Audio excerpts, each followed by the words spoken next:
Greetings, dog fans, and welcome to Threading the Needle, episode 10. We have hit double digits, and today I have a great pairing, the BI experts, the Wiley veteran, Greg Poole, and the also Wiley veteran, Jeff Dantzler.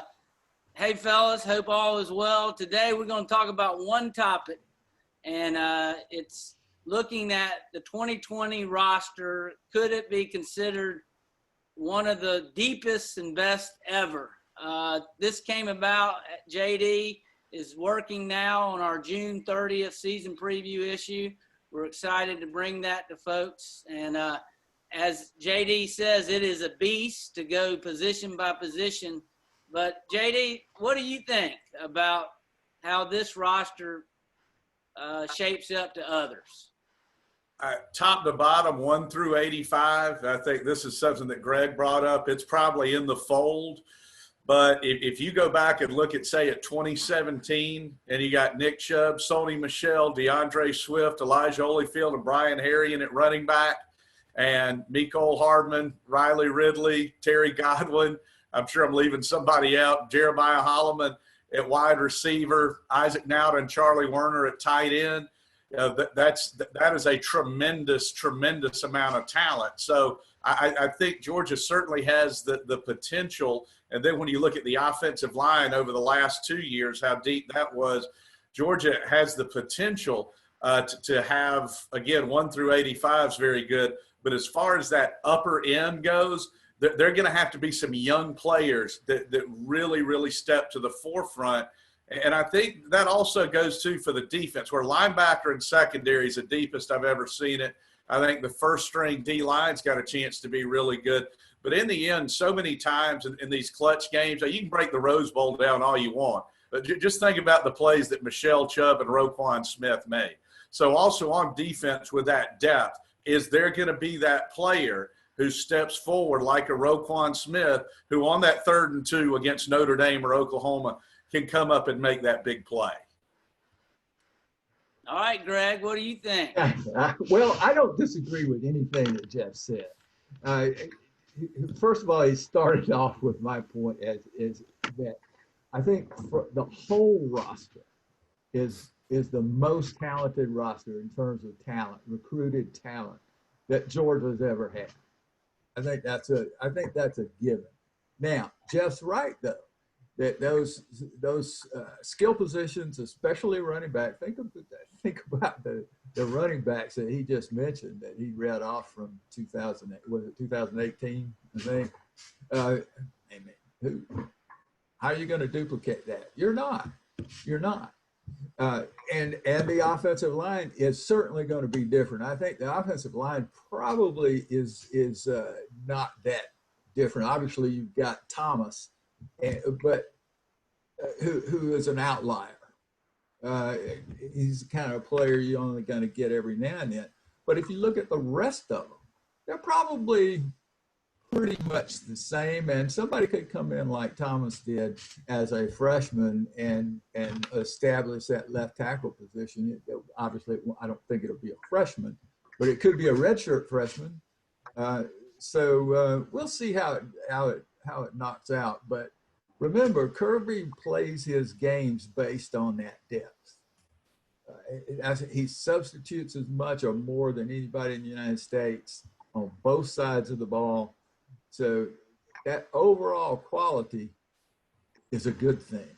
It's going to show hopefully this year. Of course, having a quarterback, we didn't mention quarterback, but we're obviously going into this year with a new quarterback. So that's a problem as well. But it's not all problems. There are good things to be said for this roster. JD, you pointed out, that youth is going to have to step up to make that 1 through 85 top heavy with, player, primetime players. Who do you see in the receiving core that is going to complement George Pickens the best? I heard something Chris Doring was doing something on some show, and he gave Georgia a not so great rating at receiver because he was like, past Pickens, who are the playmakers? Yeah. And with Blaylock's injury situation, that is the He big pointed that concern. out. Yeah. And so basically, when you look at Holloman being dismissed before last year, we had back-to-back classes there that have essentially been empty at the wide receiver position. And usually, as you guys know, for those freshmen, it takes a while to really get into the groove. And one of the things I'd said about the pass game last year, with the attrition, and we just had some bad luck with Cager's injury, and then Pickens and Blaylock really got going from the Florida game on. And Cager obviously had the big game against Florida. But we really, after that, never had all three of those guys clicking at the same time. You know, you think about Blaylock caught touchdowns against Florida, Auburn, and Tech, Pickens against Missouri, A&M, and Tech. But by that point, Cager was hurt. So you're right. Who's that next guy going to be? I think it could be hard to lean on a freshman from that. Hopefully Blaylock is back, you know, who knows, 75, 80%. Maybe Marcus Roseme can come in and help. So then you got to look at somebody who's been in the program. Demetrius Robertson has been inconsistent, but he's had a sneaky number of big catches. You know, I think as we've all gone back and watched some of the replays. So maybe he's the guy there. And one more thing, you guys were talking about the O-line. I think Matt Luke was such a great hire. He was able to maintain the class of offensive linemen, and with the class that Georgia's putting together this year, I think you're going to see Georgia put together back-to-back classes similar to what we did in 17 and 18 up front to get that depth back, because the depth saved us on the line the last 2 years with the number of injuries we had. I mean, guys, we could go back and 5, 6, 7 years. If we'd have had those numbers of injuries on the offensive line, we'd have been curtains. So, Greg, you touched on the sudden, the QB is suddenly we're loaded at quarterback. What are folks saying out there, and what are your expectations at QB?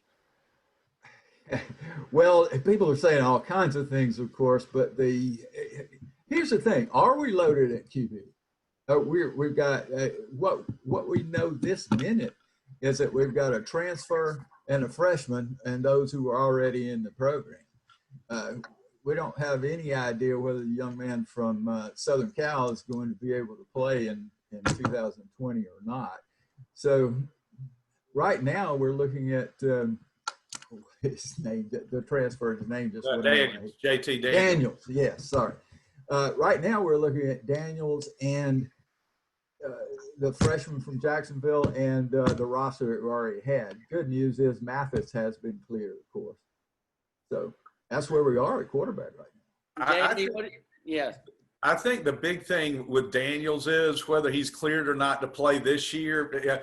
I think what Kirby was thinking there is that when we open with Clemson in 2021, that you're going to be going into that game with someone with experience, presuming that Newman is the quarterback this year. That, I'm knocking on wood here that there are no injuries there. But yet Carson Beck's a true freshman, Dwan Mathis is a red shirt freshman, and they didn't get to take part in spring practice, as Newman did either. So between those two guys and Brock Vandegrift, who will be a true freshman, he's terrific, but it's a big difference from playing Eagles Landing and then the next game playing Clemson. Just to go into that first game with somebody who had some experience. And Kirby has been a maestro with the roster management guys. Going back to Maurice Smith and Cameron Nizelek and with Daniels, and we got Brian Harrion in here late, just with so many of the guys that he's pulled in. So to me, I think that was the big thing with Daniels, that you've also got some security for that 2021 season, no matter if he's ruled eligible and is able to play this year or not. All right, guys, I said this was going to be a quick hitting.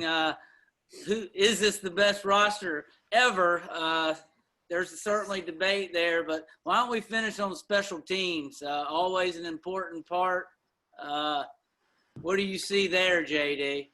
Besides, we need a kicker. That's the big concern, and Jake Fromm's one of the best quarterbacks we've ever had. But honestly, my two biggest concerns are left tackle and kicker.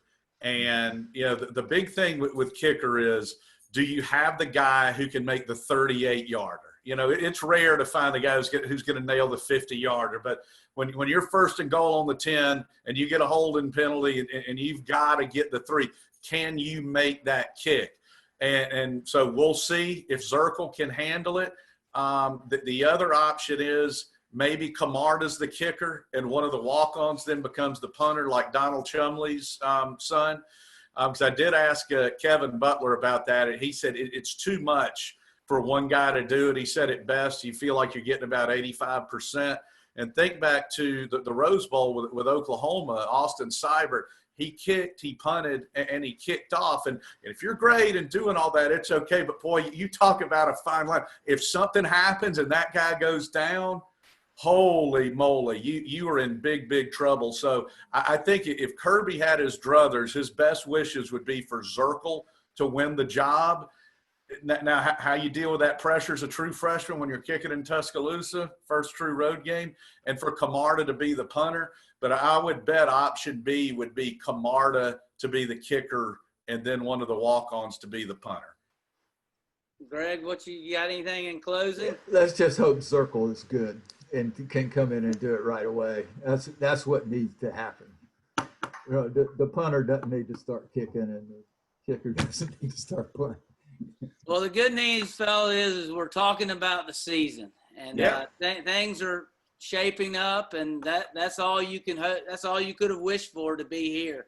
And Kirby's continues to be very, straightforward, telling everybody that we still got 3 months. Lots can go on, but like I said, it's awesome that they're going to get them back on campus, and we'll go from there. Appreciate it, guys. We'll see you soon. All right, thanks. Very excited.